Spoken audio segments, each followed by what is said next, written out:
Donald Trump হঠাৎ করে একটা ঘোষণা দিয়েছে। এখন এই ঘোষণাটা কতটা সঠিক কি জানি, কিন্তু যখন এরকম একটা ঘোষণা দেয় তখন নিশ্চয়ই কিছু যথার্থতা তো আছে, তাই না? ঘটনাটাকে Trump's historic $300 billion deal Reliance backs US refinery। খবরটা হচ্ছে ওই যে ভারতের বিখ্যাত কোম্পানি রিলায়েন্স ইন্ডাস্ট্রিজ, তারা নাকি আমেরিকাতে $300 বিলিয়ন খরচ করে একটা রিফাইনারি তৈরি করবে, অয়েল রিফাইনারি তৈরি করবে। অর্থাৎ ক্রুড অয়েলকে ডিজেল, তারপরে পেট্রোল, তারপরে কেরোসিন, জেট ফুয়েল ইত্যাদিতে পরিণত করার যে কারখানা, ওটাই হলো অয়েল রিফাইনারি। আমরা তো আগে মনে করতাম যে তেল মনে হয় মাটির তল থেকে ডিরেক্টলি ওই যে কূপ খুঁড়ে ওই টিউবওয়েলের মতো ওই কায়দায় বের করে এনে তারপরে ব্যারেল ভরে বিক্রি করে এবং ওই তেল আমরা ব্যবহার করি, এরকম মনে করতাম যখন ছোট ছিলাম। বা একটু বড় হয়ে যখন এই তেল কোম্পানির বিষয়টি বুঝতাম, বা তেলের খনি। কিন্তু পরে দেখলাম যে বিষয়টা হলে তা না। ওই তেল যখন মাটির ভিতর থেকে তোলে বা ভ্যান্তর থেকে, তখন এটা অত্যন্ত ঘন থাকে, এর মধ্যে প্রচুর ময়লা থাকে এবং অনেকটা আলকাতরার মতো চটচটা বা কাদা মাটির মতো অনেকটা থাকে, তরল কাদামাটি যেরকম অনেকটা ওই কিসিম। তো এখন ওইটাকেই অয়েল রিফাইনারিতে নিয়ে গিয়ে উত্তপ্ত করলে পরে বিভিন্ন লেয়ারে ডিজেল, তারপরে পেট্রোল, তারপরে কেরোসিন এরকম তৈরি হয়। আর একেবারে সর্বনিম্নে থাকে পিস, তাই না? ওই পিস ব্যবহার করা হয় রাস্তাঘাটে। তো যাই হোক, এটাই আমরা মনে করতাম, বাট এখন তো আমরা জানি যে বিষয়টা মোটেও তা না। এখন এই ধরনেরই একটা রিফাইনারি তৈরি করতে যাচ্ছে আমেরিকার টেক্সাসে এই রিলায়েন্স কোম্পানি, এবং তার মালিক এই যে দেখাও যাচ্ছে, এর নাম তো মুকেশ আম্বানি, তাই না? এর বাপ ছিল ধীরুভাই আম্বানি, যিনি নাকি এই রিলায়েন্স কোম্পানি প্রতিষ্ঠিত করছে। এই রিলায়েন্স ইন্ডাস্ট্রিজের মূল কাজই কিন্তু, এদের মূল ব্যবসায় কিন্তু এই যে তেল গ্যাস করা, তেল গ্যাসের ব্যবসা করা, এবং এদের অনেক শিপটিপ আছে তেল গ্যাস আমদানি করে। বিশেষ করে বিগত 1.5 বছর ধরে এই রিলায়েন্স কোম্পানি সম্পূর্ণত ওই রাশিয়া থেকে বিপুল পরিমাণে তেল আমদানি করত। এখন আমি কিন্তু একটু আশ্চর্য হচ্ছে, রিলায়েন্স কোম্পানির কি আসলে $300 বিলিয়ন সম পরিমাণ মূলধন আছে? এটা তো অনেক বিশাল না? $300 বিলিয়ন কি আছে ওদের তহবিলে? রিলায়েন্স কোম্পানি যতই ভারতের বড় কোম্পানি হোক, তো অত বড় অ্যামাউন্ট আছে কি না? আর একটা রিফাইনারি করতে অত খরচ হবে কেন? এটাই তো বুঝলাম না। একটা রিফাইনারি করবে তো $300 বিলিয়ন খরচ হয় কী করে? এটা আমার মাথায় ঢোকে না। নাকি একই সাথে তেলের কূপ টুপও খনন করবে, তারপর ওই যে তেল এগুলো এনে রিফাইন করবে, মানে টোটাল যত তেল কিনবে ওই ক্রুড অয়েল, সেগুলো হিসাব করে মনে হয় $300 বিলিয়ন, তাই না? $300 বিলিয়ন মানে মস্কারি না, $30,000 কোটি। উরে বাবা!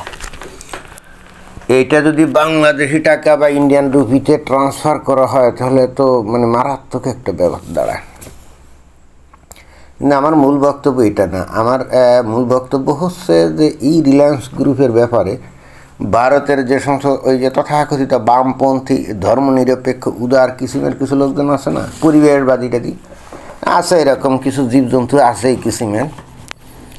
তো স্বাভাবিকভাবে রিলায়েন্স কোম্পানি তো একটা বিশাল ইন্ডাস্ট্রি, রাইট? এবং এখন যেহেতু $300 বিলিয়ন তারা আমেরিকাতে ইনভেস্ট করার যেহেতু ঘোষণা দিয়েছে, তাহলে তাদের অর্থনৈতিক ক্ষমতাও তো বেশ বিশাল। এটা কিন্তু বলা যায়। তো এখন সেই ধরনের কোম্পানি, এরা যে খালি ওই পেট্রোকেমিক্যাল পণ্য আমদানি রপ্তানি করে বা এগুলো রিফাইন করে, বিষয়টা তো আসলে এরকম না। এরা তো নানা রকম মিলিটারি টুলস, উইপন্সও তৈরি করে, যেটা আমি শুনছি। তো যখনই মিলিটারি টুলস বা উইপন্স তৈরি করবে, তখন স্বাভাবিকভাবেই তো ওই ভারতের যে সরকার, তাদের কাছ থেকে বিরাট কন্ট্রাক্ট পাবে এরা, তাই না? তো খালি মিলিটারি উইপন্স না, আরও বিভিন্ন কাজের জন্য, যেহেতু বড় কোম্পানি, স্বাভাবিকভাবে এরা তো সরকারের বড় বড় বড় অনেক অর্ডার আছে, অনেক কন্ট্রাক্ট আছে, যেগুলোর কন্ট্রাক্টগুলো এরাই পাওয়ার কথা, কারণ এদের সেই দক্ষতা যোগ্যতা আছে কাজগুলো তোলার, তাই না? যেমন ধরেন যে একটা বড় ব্রিজ করবে, মনে করেন যে 10 কিলোমিটার কোনো একটা নদীতে, তো তাহলে এটা তো যেন তেন কোনো কোম্পানি তো এটা করতে পারবে না, কারণ রিলায়েন্স ইন্ডাস্ট্রিজের হয়তো সেই যোগ্যতা সেরকম। বাট আমি আসলে যেটা বলতে চাচ্ছিলাম যে এই পর্যন্ত অতীতে আমি দেখছি যখনই গভর্নমেন্টের কোনো বড় কন্ট্রাক্ট এই রিলায়েন্স কোম্পানি পাইতো, তখন ভারতের যে সমস্ত ওই যে তথাকথিত বামপন্থী আছে না, উদারপন্থী, পরিবেশবাদী, মানবাধিকার কর্মী আছে কি, এই ধরনের কিছু সিরিয়া ভারতে আছে, তারা তখন চিৎকার করে প্রচার করে এই ভারতকে একেবারে রিলায়েন্স কোম্পানির কাছে বিক্রি করে দিয়েছে। বিশেষ করে নরেন্দ্র মোদীর আমলে এই অভিযোগ কিন্তু আমরা প্রায় শুনি যে অমুক কোম্পানির কাছে ভারত বিক্রি করে দিয়েছে, তমুক কোম্পানির কাছে ভারত বিক্রি করে দিয়েছে, এরকম আমরা শুনি। যখনই এই রিলায়েন্স কোম্পানিকে কোনো কন্ট্রাক্ট এই সরকার দেয়, এবং সেটা ছোটো ছোটো অবশ্যই না, বিশাল বিশাল প্রজেক্ট, তাই না, যেখানে হয়তো হাজার হাজার কোটি টাকার ইনভেস্টমেন্টের ব্যাপার আছে, এবং রিলায়েন্স কোম্পানির সেই টাকা আছে, তারা ইনভেস্ট করার পরেই তো সরকারের কাছ থেকে বিল তুলে নিয়ে যায়, সেটাও ঠিক আছে, কিন্তু বিশাল বিশাল প্রজেক্ট এইগুলো তো ভাই ছোটোখাটো কোম্পানি তো করতে পারবে না, এগুলো বড় বড় কোম্পানি করতে হবে। সুতরাং এখন এই বড় বড় কোম্পানির হাজার হাজার কোটি ডলারের সম্পদ আছে, এই জন্যে বড়ো বড়ো কোনো কাজ এই কোম্পানিকে দিলে সেটা ওই কোম্পানির কাছে দেশ বিক্রি করে দেওয়া হলো, এই ধরনের অতি চটুল এবং অতি সরলীকরণ মন্তব্য কিন্তু আমরা বামপন্থীদের কাছ থেকে শুনি। তো ভালো কথা, আমরা তাদের যুক্তি মেনে নিলাম যে হ্যাঁ, সরকারের কাছ থেকে বড় কোনো কন্ট্রাক্ট রিলায়েন্স কোম্পানি পাইলে সেটা রিলায়েন্সের কাছেই দেশ বিক্রি হয়ে গেল, মেনে নিলাম যুক্তি। তাহলে এখন এই যে আমেরিকাতে $300 বিলিয়ন এখানে ইনভেস্ট করে অয়েল রিফাইনারি করবে, তাই না, অর্থাৎ এটা একটা কন্ট্রাক্ট, আমেরিকার সাথে একটা কন্ট্রাক্ট, তাই না? তাহলে আমেরিকার ডোনাল্ড ট্রাম্প কি এখন আমেরিকাকে কি রিলায়েন্সের কাছে বিক্রি করে দিল নাকি? এটা কিন্তু আমার একটা গুরুত্বপূর্ণ একটা প্রশ্ন। আর 2 নম্বর বিষয়টা হচ্ছে যে রিলায়েন্স কোম্পানিকে কেন ডোনাল্ড ট্রাম্প অ্যাপ্রুভ করলো যে সে ওখানে রিফাইনারি করুক? কারণ হচ্ছে আমেরিকার যে তেলের কোয়ালিটি, এবং একই সাথে আমরা তো জানি এখন ভেনেজুয়েলার তেলও তো ওই আমেরিকা নিয়ন্ত্রণ করে, তাই না? তো বিশেষ করে ভেনেজুয়েলা এবং আমেরিকার তেলের কোয়ালিটি প্রায় একই কিসিমের। এই তেল কিন্তু সব জায়গাতে রিফাইনারিতে কিন্তু ব্যবহার করা যায় না। মধ্যপ্রাচ্যের তেলের কোয়ালিটি এবং ভেনেজুয়েলা বা আমেরিকার তেলের কোয়ালিটি কিন্তু এক না। মধ্যপ্রাচ্যের তেলগুলা যে রিফাইনারিতে রিফাইন করা যায়, মানে মধ্যপ্রাচ্যের যে ক্রুড, ওই একই রিফাইনারিতে কিন্তু ভেনেজুয়েলা বা আমেরিকার তেল কিন্তু রিফাইন করা যায় না। এখন এই বিগত 1.5 বছরেরও অধিক সময় ধরে বা তারও আগে থাকতে রিলায়েন্স কোম্পানি কিন্তু রাশিয়ার যে ক্রুড অয়েল এনে রিফাইন করে তারা ভালো অভিজ্ঞতা অর্জন করছে।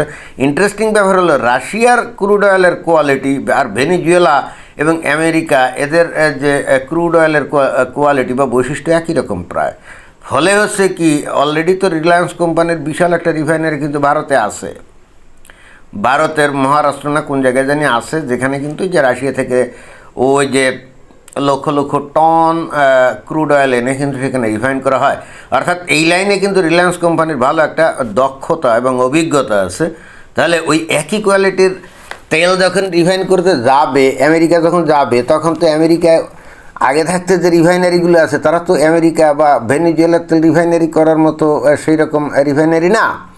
ওরা বস্তুত মিডল ইস্টের তেল ক্রুড রিফাইন করার জন্য তৈরি হয়েছিল। তো যখন দাম করে এই ডোনাল্ড ট্রাম্প এই ভেনেজুয়েলায় অভিযান চালিয়ে ভেনেজুয়েলা দখল করলো এবং একই সঙ্গে আমেরিকার তেলও ব্যাপকভাবে উত্তোলন হচ্ছে, তখন কিন্তু বাস্তবে এই ডোনাল্ড ট্রাম্পের প্রশাসন দেখছে যে তাদের এই সমস্ত তেল রিফাইন করার জন্য তো তেমন কোনো রিফাইনারি আমেরিকাতে নাই। আর তখন খোঁজ পড়লো এই বিষয়ে দক্ষতা কার বেশি, তো খুঁজে খুঁজে বাইর করা হলো ভারতের রিলায়েন্স কোম্পানির, এই মুকেশ আম্বানির এই কোম্পানি রিলায়েন্স কোম্পানির ওই অভিজ্ঞতা আছে, এবং সেই হেতু কিন্তু এই মুকেশ আম্বানির রিলায়েন্স কোম্পানিকে এই কাজটা আমেরিকা দিচ্ছে। এটাই হলো বাস্তব কারণ, তো বাস্তব কারণ যাই থাক, ওই যে তথাকথিত বামপন্থী, উদারপন্থী, পরিবেশবাদী এখন তারা কি বলতে চাচ্ছে যে আমেরিকার মতো দেশ রিলায়েন্স কোম্পানির কাছে বিক্রি হয়ে গেল, মানে বিষয়টা এরকম হবে নাকি কি জানি, দেখি কেউ কিছু বলে কিনা। ধন্যবাদ।